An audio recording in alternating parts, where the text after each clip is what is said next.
I found it so cool when I decided to do this Yemeni collaboration, hashtag Taste of Yemen, with a couple of other YouTubers, that this recipe for murtabak is so similar to keema parathas that I've already done on this channel and I've grown up with. And it's this amazing street food in Yemen.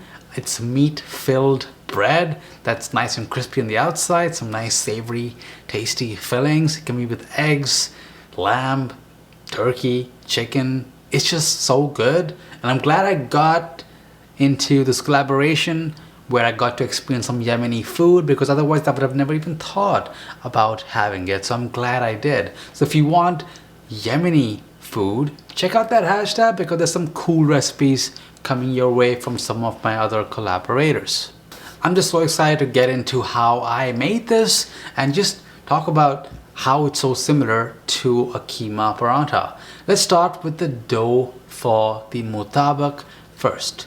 Now, it is made with white flour, some all-purpose flour, some egg, some salt, olive oil, and some water. You knead that into a nice and smooth dough ball. About 2 to 3 minutes of kneading once you have formed a ball with just enough water and moisture. And it's very close to making a paratha dough, which is made with atta flour instead. It doesn't have egg usually, but it can have egg. And it doesn't usually have olive oil, but we use ghee instead, or clarified butter.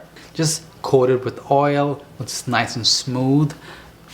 And let it sit for about 30 minutes. Let the gluten that has formed from the kneading relax, so it's easy to form the murtabak portions later on. Now let's talk about the filling, and it's kind of similar to a Indian keema filling because the spices are very similar. Now I'm using some olive oil to start with in this non-stick pan, and once that's hot, add in some lean ground beef. Now it is lean, not extra lean, but it does add some extra moisture, so you can drain anything that's too much, but it's gonna contribute towards a really nice and moist, delicious filling in that bread. Once most of that meat has browned up, then you can add in some of your onions that are chopped, some ginger and garlic paste, and then just cook this out until some of that rawness is starting to cook out from the ginger, the garlic. And this is a good time actually to add your dried spices too. Let it all cook out at the same time. I have here some black pepper, ground cumin, ground coriander, some chili powder, and some salt. Now as that's cooking out, you can create a well in the middle and cook out your tomato paste, cook out that tartness, mix it all together, and then just let this gently cook until you don't smell any rawness from the dried spices, and it's just smelling just intensely aromatic. This is a good time now to add in your tomatoes. They're not going to take long to get softened, just about 4 to 5 minutes. And now you can finish it with some finely chopped green onions. Only the green bits are required, but you can put the white parts if you want. You can alternatively use leeks and finely chop that and use the green bits from them. Make sure you taste it and adjust for any seasoning right now, and then just let this cool down slightly to around room temperature before you fill it in the dough portions. Now one recipe for this dough is enough to make 4 portions of murtabaks, so keep that in mind, and same goes for the filling as well. So just divide that dough up equally into 4 parts and take a close look at the technique here. I'm cupping my hand and then just rolling that dough in circles on the countertop to get a nice smooth dough ball. Do the same with the others, and then just coat it lightly with some spray oil and cover it with plastic wrap if you can to prevent it from drying out. What you need to do now is just use some spray oil again on your work surface. It's going to help soften that dough, prevent it from tearing, and then just roll it as thin as you can into a large square.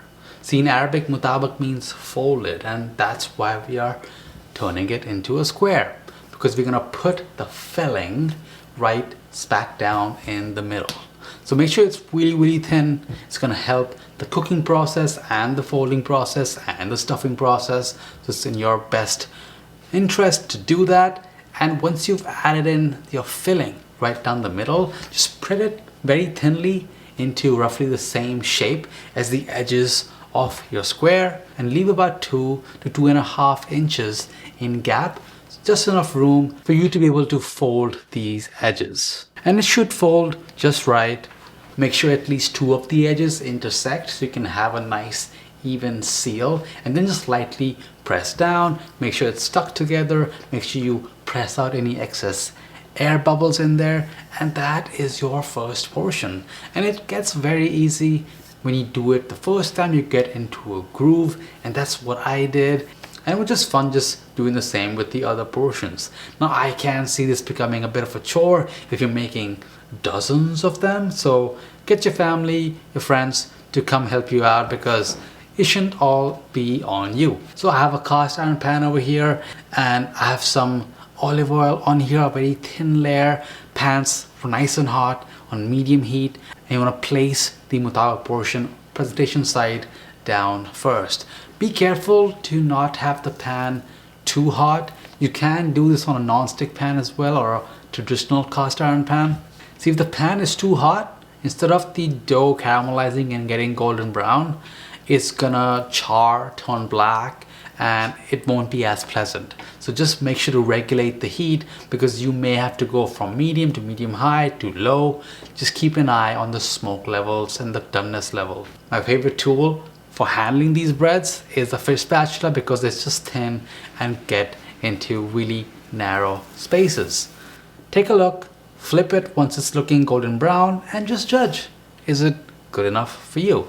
You can always spray some more oil, get even more brownness. I want it to be a bit more done, so it has a nice even brown crisp, and then just repeat this same process with the other mutabak portions. It really becomes a lot of fun, and this is exactly what you do for making Indian breads as well. So if you're curious about Indian breads and see what's different from the Yemeni cuisine over here, then check out the parathas that are linked down below. Once these breads are looking beautiful, golden brown, crispy, I just cut them into these squares. A pizza wheel works great, and they just look incredible. I'm telling you, it's really nice and juicy inside, crispy outside. It's like the perfect way to enjoy meat and bread. It's like a perfect meal. And honestly, I can see myself having this with ketchup. I know that may be a sin for some of you, but I can see that. Like, you can have hot dogs with ketchup, why not this? Maybe not traditional, but I'm me. I had most of it plain actually, just to enjoy those raw flavors, you know, that pure mutabak without anything tainting those flavors. But then I eventually had some of my favorite hot sauce, and I can see myself having this with yogurt, with sour cream. It's just a kind of a dish where you can just dip it in anything, and it's going to be delicious. I'm so glad I made this, and if there's something that's Yemeni or something that's similar to this, that's not Indian, that I haven't put up on this channel before, that you know about, then I want to know, because this was amazing, and I want to have something like this all over again, because mutabaks rock. And as of what I've tasted so far, Yemeni food seems to rock as well. So I'll see you all on the next one.